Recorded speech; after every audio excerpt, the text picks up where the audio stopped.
మీ అందరికీ వందనాలు. Praise Lord. దేవుడు మిమ్మల్ని మీ కుటుంబాలు దేవుడు దీవించునుగాక, ఆశీర్వదించునుగాక. సియోనులో ఉండిన దేవుడు మిమ్మల్ని వదిల చేయనుగాక. హల్లెలూయా.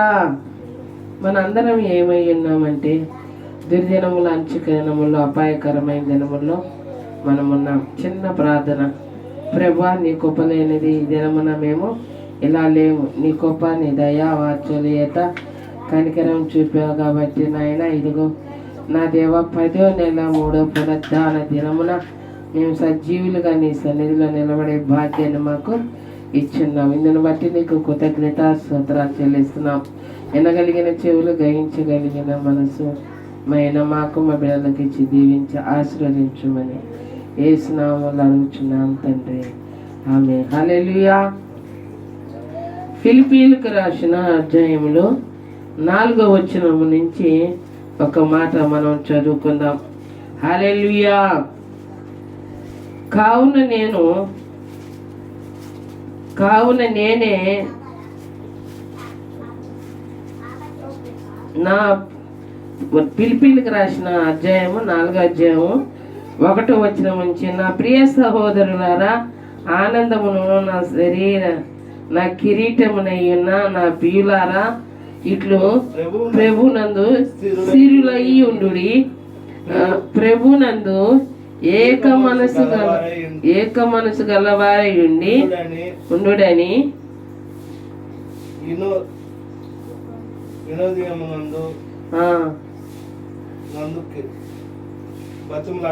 బతిమాలుకొనుచున్నాను. హల్లెలూయా. ప్రభునందు ఏమై ఉండాలంట? ఏక మనసు గలవారై ఉండుటకే బతిమాలుకొనుచున్నాను. కావున నిజమైన సహకారి ఆ స్త్రీ క్షేమం కొరకు నిజమైన సహకారి ఆ స్త్రీలు నా ఇతర సహకారులతోనూ సువార్త పనిలోను నాతో కూడా ప్రయాసపడువారు కనుక వారికి సహాయం చేయమని నేను నిన్ను ఏడుకొనుచున్నాను.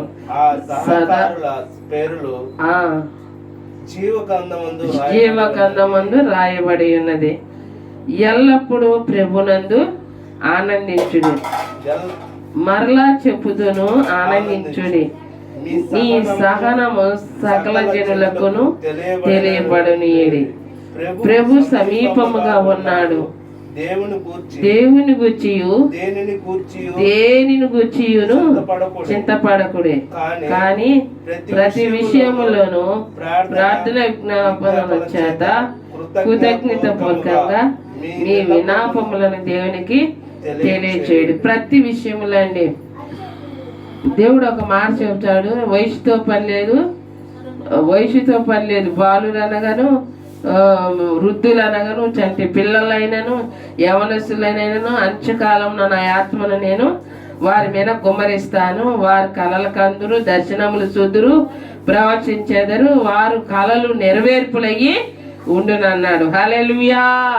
అలాగే పరిశుద్ధాత్మ దేవుడు ఏం చెబుతున్నాడు అయ్యా అంటే, ప్రతి సమయమందును, ప్రతి గంటలోను, ప్రతి సెకండులోను, ప్రతి రోజులోను, దినమంతా కూడా ఏం చెల్లించాలంట? పరిశుద్ధాత్మ దేవుడికి కృతజ్ఞత చెల్లించాలంట. హల్లెలూయా.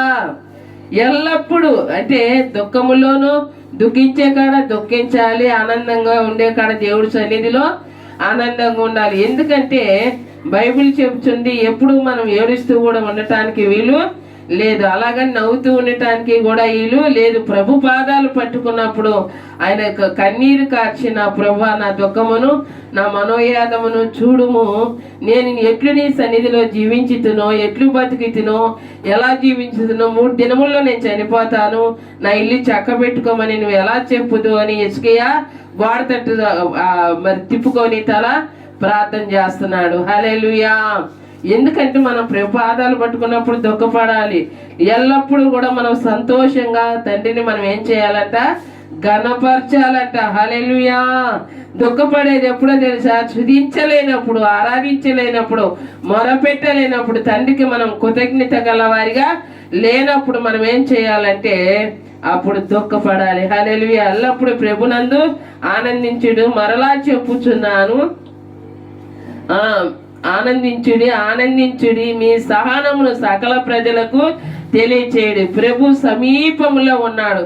మనకు ఏం కావాలి? దేవుడి సన్నిధిలో అంటే సహనం కావాలండి, ఓర్పు కావాలి. హల్లెలూయా. సహనము ఓర్పు లేకపోతే మనం దేవుడి పని చేయలేము. దేవుడిలో ఏముండాలి? సహనం ఉండాలి, ఓర్పు ఉండాలి, నిరీక్షణ కలిగి ఉండాలి. ఎందుకంటే నాలో ఉన్నవాడు లోకములో ఉన్నవాడి కంటే గొప్ప దేవుడు. ఆయన సమీపంలోనే ఉన్నాడు. నేను మొరపెడుతున్నాను, ఆయన ఆలకిస్తున్నాడు. నాకు ఒక దినమున ప్రత్యుత్తరం ఇస్తాడు. ఎమ్మటే ప్రత్యుత్తరం ఇస్తాడని చెప్పలేం, కానీ కొన్ని తొందరగా జరుగుతాయి, కొన్ని లేటుగా జరుగుతాయి. కానీ మన సహనం ఎలా ఉండాలంటే ఓర్పుతో ఉండాలి, సహనముతో ఉండాలి, పరిశుద్ధతతో ఉండాలి, నిరీక్షణ కలిగి ఉండాలి. నా ప్రభు చేయగలడు, దేనినైనా చేయగలడు, దేనినైనా ఇవ్వగలడు. నేను ఆయన పాదాలు పట్టుకున్నాను, ఒక సమయము నాకంటూ దేవుడు ఇస్తాడు. అప్పుడు నేను ఎప్పుడు కూడా ఆనందించే వారిగానే ఉంటాను. నా దేవుడు ఎప్పుడు ఏడిపించేవాడు కాడు, దుఃఖపరిచేవాడు కాడు, సిగ్గుపడనిచ్చేవాడు కాదు, తలదించనిచ్చే దేవుడు కాదు, బిచ్చం ఎత్తనిచ్చే దేవుడు కూడా కాదు. మనుషుల మీద ఆనుకున్న వారు ఒకరోజు సిగ్గునందుతారండి, కానీ దేవుడి మీద ఆనుకున్న వారు ఎవరు కూడా సిగ్గునందరు. కష్టకాలంలో మొరపెట్టినప్పుడు ఆయన మన కన్నీరు చూసిన దేవుడు, మన దుఃఖమును చూసిన దేవుడు, మన మనోవాక్కులతో చూసిన దేవుడు. తగిన కాలమున ఆయన మనకి ఫలమిస్తాడు. నమ్మాలి, నమ్మితేనే కార్యాన్ని మనము చూడగలుగుతాము. నమ్మని ఎడల మనం ఏమి కూడా చూడలేము. అవిశ్వాసులకు ఏమి దొరకదు. కానీ మరి యెహోవా యందు మనం నమ్మిక ఉంచినప్పుడు ఆయన సకల మన సహనాన్ని చూస్తాడు. అందుకే అంటున్నాడు, అక్కడ ఏం చెబుతున్నారయ్యా అంటే, మీ సహనము సకల జనులకి తెలియనీయుడి. హల్లెలూయా. ఆయన సమీపంలో ఉన్నాడు. దేనిని గూర్చి చింతపడకుడు, కానీ ప్రతి విషయంలో ప్రార్థన విజ్ఞాపనల చేతను కృతజ్ఞత పూర్వకంగా దేవుని వినాపములు దేవునికి తెలియచేయుడి. అప్పుడు సమస్త జ్ఞానమునకు మించిన దేవుడి సమాధానం యేసుక్రీస్తు నామము వలన మీ హృదయములకు, మీ తలంపులకు కావిలి ఉండును. సకల అసలు మనకు దేవుడు ఏది ఇవ్వాలో అది ఇవ్వటానికి ఆయన సమీపముగా ఉన్నాడు. హల్లెలూయా. అందుకే మనం ఏం చేయాలంటే మన బాధ్యత, మన భారము, మన యావత్తు మనం యుద్ధం చేయలేమండి. మనం యుద్ధం చేస్తే వాడిపోతా ఉంటాం. మన పక్షాన ఎవరు చేయాలంటే దేవుడు యుద్ధం చేయాలి, విజయం కలుగ చేయాలి. హల్లెలూయా. ఇక నుంచి ఎవరు మన యుద్ధం ఎవరిది? యెహోవాదే. హల్లెలూయా.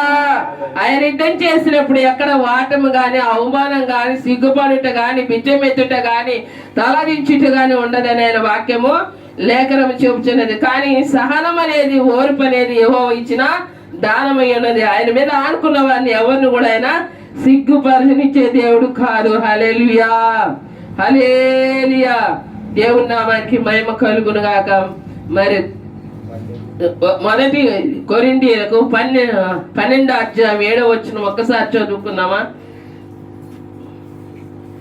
మొదటి కొరింథీ నానా విధములైన కార్యములు కలవు, నానాక విధములైన కార్యములు కలవు, కానీ అందరిలోను అన్నిటిని జరిగించువాడు దేవుడు ఒక్కడే. హల్లెలూయా. అయినను అందరి ప్రయోజనం కొరకు ప్రతి వానికి ఆత్మ ప్రత్యక్షత అనుగ్రహింపబడుచున్నది. ఎలా అనగా ఒకరికి ఆత్మ మూలముగాను బుద్ధి వాక్యమును, మరి ఒకరికి ఆత్మ అనుసరించిన జ్ఞానవాక్యమును, మరి ఒకరికి ఆత్మ వలన విశ్వాసమును, మరి ఒకరికి ఒక్కొక్క ఆత్మ వలన స్వస్థపరచు వరములను, మరి ఒకరికి అద్భుత కార్యాలు చేయు శక్తియు మరి ఒకరికి ప్రవచన వరములను మరి ఒకరికి ఆత్మవేక్షణ మరి ఒకరికి నానా విధమైన భాషలు మరి ఒకరికి భాషల అర్థం చెప్పే శక్తియు అనుగ్రహింపబడి ఉన్నది. హల్లెలూయా. మొదట మనకేముండాలి? సహనం ఉండాలి. రావటమే కూర్చోవటంలోనే కార్యాలు జరిగిపోవాలి, అద్భుతాలు చూడాలి. కానీ సహనము దేవుడి సన్నిధికి వచ్చినప్పుడు ఏముండాలి? సహనం ఉండాలి. నా చిన్నతనంలో నా వివాహమైనప్పుడు ఈరోజు ఉత్తరం రాస్తే వారం రోజులకు ఉత్తరం వెళ్ళేది మా ఊరికి. హల్లెలూయా. ఈరోజు టెలిఫోన్లు వచ్చినాయి. ఇక్కడ ఫోన్ చేస్తే రెప్పపాట్లో అక్కడికి ఏమైపోతుంది? కాల్ వెళ్ళిపోతుంది. హల్లెలూయా. మరి నా చిన్నతనంలో అది లేదు. లెటర్ రాస్తే ఏదైనా సమాధానం రావాలంటే, జవాబు రావాలంటే, ఉత్తరం రావాలంటే, ఎక్కడున్న మంచి చెడ్డలు తెలియాలంటే, అక్కడున్న మంచి చెడ్డలు తెలియాలంటే ఈ లెటర్ వెళ్ళి మళ్ళీ తిరిగి వచ్చేసరికి 10 రోజులైనా పట్టేది. హల్లెలూయా. కానీ ఆ 10 రోజులు కూడా ఏం చేసేవారు? ఎదురు చూస్తా ఉండేవారు. దేవుని నామానికి మహిమ కలుగును గాక. కానీ ఈరోజు అన్ని కూడా ఎమ్మటే జరిగిపోతున్నాయి. అలాగనే యేసయ్య దగ్గరికి మనం వచ్చినప్పుడు మన సహనం ఉండాలి. యేసయ్య, నేను నీకు ఒక ఉత్తరం రాస్తున్నాను, ఒక జవాబు రాస్తున్నాను. ఇదిగో ఈ జవాబుని, ఈ ఉత్తరమును, ఇదిగో నా విజ్ఞాపను, నా మనోదుఖమును, నా మనోవిచారమును, లేదా నా ఇబ్బందులు, నా ఇరుకులో, నా అనారోగ్యము, అస్వస్థత, అప్పులో ఏదో అయినా అప్పటికి నా తండ్రి నీ సన్నిధిలో కొండలు గుమ్మరిస్తున్నట్టు నేను గుమ్మరిస్తున్నాను ప్రభా. మీరు జవాబు కోసం ఎదురు చూస్తున్నానయ్యా అని నువ్వు మొదట ఏం చేయాలి? నువ్వైనా నేనైనా ముందు లెటర్ పెట్టుకోవాలి యేసయ్యకి. యేసయ్య పాదములు పట్టుకోవాలి, అడగాలి.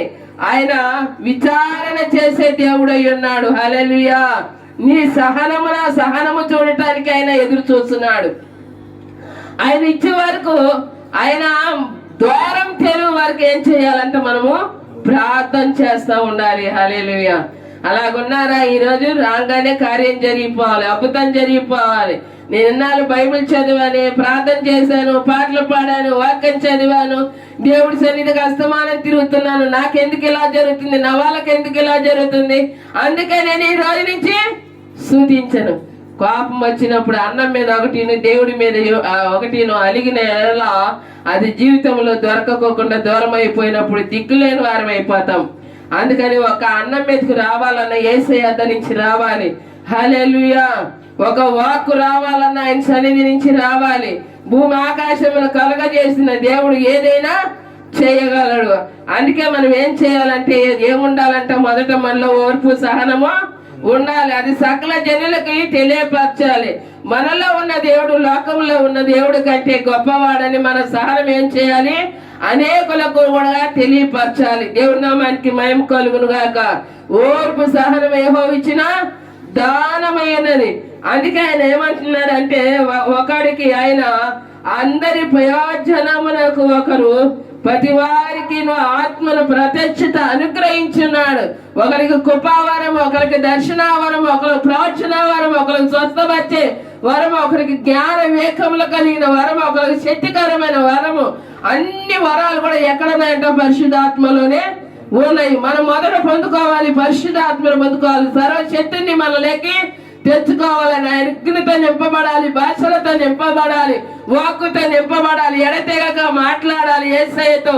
హల్లెలూయా. నీ మాటలు కొద్దిగా ఉండాలి. యేసయ్య దగ్గర మన ప్రార్థన ఎక్కువగా ఉండాలి, విజ్ఞాపన ఎక్కువగా ఉండాలి. యేసయ్యతో మనం ఎక్కువ గడపాలి. ఇసుకక ఒక న్యాయాధిపతి దగ్గరికి ఒక ఎదవరాలు వెళ్ళింది, అయ్యా నా బిడ్డను బతికించమని. ఆయన పదే కఠినస్తుడు అంట. న్యాయం తీర్చలేని వ్యక్తి దగ్గరికి వెళ్ళి న్యాయం తీర్చమని అడిగినప్పుడు, అయ్యా నా మనవినయ్యా, నా విజ్ఞాపనయ్యా నేను అడిగితే వెనక అప్పుడు ఆయన ఏం చేశాడు? తీర్పుకి ఒప్పుకున్నాడు. కానీ పరిశుద్ధాత్మదేవుడు మనకి సమీపంలో ఉన్నాడు. ఏది అడిగిన లెటర్ ఇట్టనే ఆయన దేవదూతలు వచ్చి పరలోకానికి తీసుకుపోతాయండి. దేవుడికి మహిమ కలుగును గాక. ఒక కఠినస్తుడు తీర్పు తీర్చినప్పుడు న్యాయాధిపతి అయిన నా దేవుడు తీర్పు తీర్చడాన్ని ఖచ్చితంగా తీరుస్తాడు. ఒక సమయం ఉంది, ఒక రోజు ఉంది, ఒక విజ్ఞాపన మన ధని ఆలకించి, మన మూలికలు ఆలకించి, మన ప్రార్థన ఆలకించి దేవుడు ప్రతిఫలం ఇస్తాడు. దేవుడి నామానికి మహిమ కలుగును గాక. మనం ఏం చేయాలయ్యా అంటే ప్రార్థన చేయాలి, విజ్ఞాపన చేయాలి, మన మొర దేవుడికి అప్పజెప్పుకోవాలి. దేవుని నామానికి మహిమ కలుగును గాక. కొలసీలకు రాసిన పత్రిక 3వ అధ్యాయం 6వ వచనం ఒకసారి చదువుకున్నామా? 11వ వచనము, 3:11 వచనం ఒకసారి చదువు. ఇట్టి వారిలో క్రీస్తు దేశస్థుడని యూదుడని భేదము లేదు, సున్నతి పొందుటైనా సున్నతి పొందకపోవటైనను భేదము లేదు. పరదేశీ అనియు సిద్ధీయుడనియు దాసుడనియు స్వతంత్రుడని గాని లేదు కానీ క్రీస్తు సర్వమును అందరిలో ఉన్నవాడైనాడు.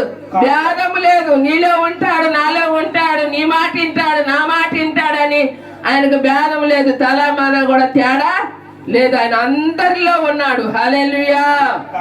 కాక దేవుని చేత ఏర్పరచబడిన వారిను పరిశుద్ధులను ప్రియులైన వారికి తగినట్లు మీరు జాలిగల మనుషును దయాలత్వమును వినయమును సాత్వికమును దీర్ఘశాంతమును ధరించుకొనుడి.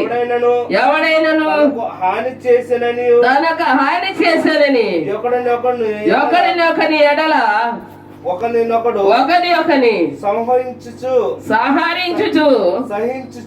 సహించుచు ఒకరినొకరిని క్షమించు. ప్రభు మిమ్మల్ని క్షమించులాగున మీరు కూడా క్షమించండి. హల్లెలూయా. కచ్చలు, పగలు, భేదాలు, అసీలు, పగలు ఎక్కడి నుంచి వస్తాయంటే సాతాను నుంచి వస్తాయి. హల్లెలూయా. ఒకరి పట్ల ఒకరు ఏం కలిగి ఉండాలంట? ప్రేమ కలిగి ఉండాలంట, సహనం కలిగి ఉండాలి, ఓర్పు కలిగి ఉండాలి, క్షమాపణ గుణం కలిగి ఉండాలంట. హల్లెలూయా. వారి కొరకు మన శత్రువులే ఉన్నారు, పగస్తులే, విరోధస్తులే ఉన్నారు. వారి కొరకు మనం ఏం చేయాలి? ప్రార్థన చేయాలి. హల్లెలూయా. దుర్మార్గుడని సావనుటి కంటే వాడు మేలు కొరకు, వాడి రక్షణ కొరకు ప్రార్థన చేస్తే నేను ఆనందించేవాడని కాదని బైబిల్ ఉంది. ఎక్కడ ఎవరిని కూడా సంపమనేదో శపించేదో బైబిల్లో లేదు. కానీ ఆయన పీతి గల్లవాడై పాపులమైన మనందరి కొరకు తన మన తేడా లేకోకుండా ప్రాణం పెట్టాడు. తీర్పు కూడా ఆయన దగ్గర తన మన ఏమాత్రం కూడా లేదు. హల్లెలూయా. ఎవరి పాపములు వాళ్ళ వల్లకు వస్తానన్నాడు, ఎవరి నీతి వాళ్ళకు ఎదురుగా వస్తానన్నారు. మన నీతి కొరకు ఆకలి దెబ్బకెళ్ళగల వారైతే వారు ఏమై ఉంటారంట? దేవుణ్ణి చూస్తాము. హల్లెలూయా. మళ్ళీ ఒక్కసారి మనం ఫిలిప్పీయులకు రాసిన అధ్యాయంలో 7వ వచనంలో కొద్దాం. హల్లెలూయా. 6వ వచనం నుంచి చదువుకుందాం.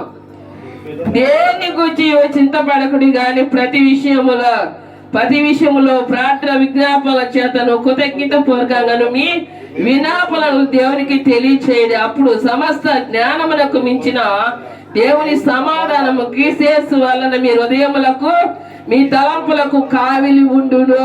హల్లెలూయా. మన తలంపులకు, మన హృదయాలకి, మన నడక పడక, మన ప్రయాణంలో, మన ఆలోచనలో, మన వ్యాపారాలలో, మన విద్యలలో, ఏ విషయంలో కూడా యేసయ్య మనం వదిలిపెట్టే దేవుడు కానే కాదు. హల్లెలూయా. ఏమంటాడంట? మన హృదయంతో కావిలి ఉంటాడంట. పరిశుద్ధాత్మ దేవుడికి మన భారం అప్పచెప్పినప్పుడు, మన బాధ్యత అప్పచెప్పినప్పుడు, మోసాలు వేషాలు ఉన్న వారికి ఏది దొరకదు. కానీ యెహోవా యందు భయభక్తులు కలిగి ఆయన ఆజ్ఞలలో నడుచుకునే వారికి, ఆయన చిత్తము నెరవేర్చే వారికి ఎప్పుడు కూడా ఆయన కృప మనందరికీ తోడుగా ఉంటుంది. అందుకే ఎవరు కూడా మోసం చేసుకోవద్దండి. మరి మోసపోవద్దండి. దేవుడు ఎవరికి మయం కలుగును గాక. యేసయ్య గొప్పవాడు, మాట ఇచ్చిన వాడు, నెరవేర్చేవాడు. మనం మోసపోయామంటే మనుషుల మాటలు విన్నామేమో, మనుషులను మనం పాలయ్యామేమో, అందుకే మోసపోయాము, బాధపడ్డాం, దుఃఖపడుతున్నాం, కట్టబడుతున్నాం. అందుకని ఇంకా ఎన్నడూ ఎవ్వరు కూడా ఇలాంటిగా ఎవ్వరు కూడా నా నామములో ఎవడు వచ్చినా కూడా మీరు ఏం చేయకూడదు, నమ్మకూడదని ఆయన చెబుతున్నాడు. ఆయన ప్రత్యక్షపరిచే దేవుడై అన్నాడు. ఆయనకు లోబడి ఆయన కృపయందు భయభక్తులు కలిగి ఉండటానికి మనం జాగ్రత్తగా ఉందాము. ఆయన కృప కొరకు ఎదురు చూద్దాము. మనం నట్టపోయినను నీతిమంతుడికి ఒక దారి మూసినను 7 దారులు తిరుగుతాయంట. దుష్టుడికి 6 దారిలో వాడు తప్పించుకున్న 7వ దారిలో యెహోవా కడకమన్నట అర్థమార్చదనంట. నీతి కొరకు ఆకలి దప్పికల గల వారి ధన్యులు వారి దేవుని చూశారు. కనికరము గల వారి దేవుని చూశారు. మన కనికరం ఉండాలి, నీతి ఉండాలి, యథార్థత ఉండాలి. ఏం బోధిస్తున్నాము? చేసే అన్ని పాపాలే, మోసాలే, ఏషాలే.